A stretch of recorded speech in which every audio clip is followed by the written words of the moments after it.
Teammate ni Chog Moral sa ECP Pulong Bulu na si Justin Ginto ay spotted sa aking dinayuhang liga. Akala ko sila ay manonood lamang kasama ng kanyang girlfriend. Subalit isa pala ito sa mga import na maglalaro na aking pipitikang liga. Kaya naman ito ay aking minanmanan at agad itong nagpakita ng mga maiinam na galawan inside the court mga bossing. Pagsalaksak at pag-pull up ay kanyang nagagampanan. Subalit nung ito ay muling sumalaksak mga bossing, bagsak ang kanyang inabot. Pero lahat ng ito ay parte ng pagpapainit ng kanyang makina. Kaya naman ipinagpatuloy ko ang pagmanman sa kanya. Pero alam nyo ba mga bossing, gaano man ito kahasel at kadominanting lumaro inside the court ay isa lang talaga ang napansin ko sa batang to. Paglalaro na may kasamang puso at pagrespeto sa kapwa manlalaro ay taglay ng player na ito mga boss. Dahil sila ay magkalaro at hindi magkaaway. Napakaganda na sana ng ball fake ng kanyang kalaban. Nakaligtas sa kanyang teammate ngunit kay Justin ay hindi nakaligtas. Pero nangibabaw pa rin ang pagrespeto sa kapwa manlalaro.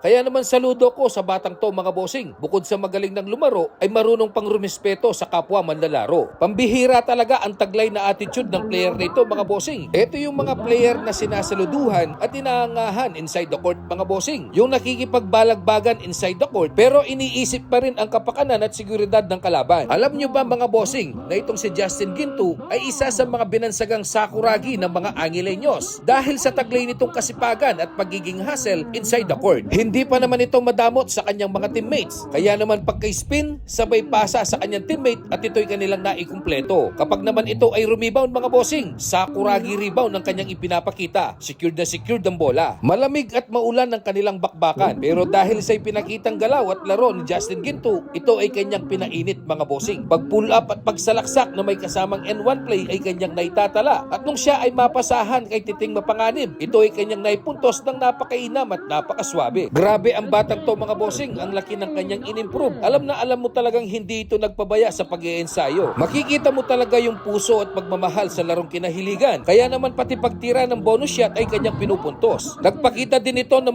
Chog Moral na galawan. Yung kumakaldag, umiikot, pumepay the way shot at ito'y kanyang naipupuntos. Ito yung sinasabi kong ipinakitang Chog Moral na galawan.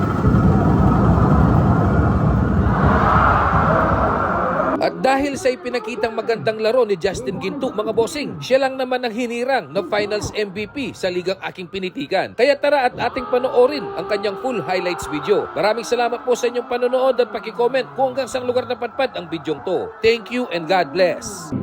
Losing his way, Justin basket count. And the Summers out there one three.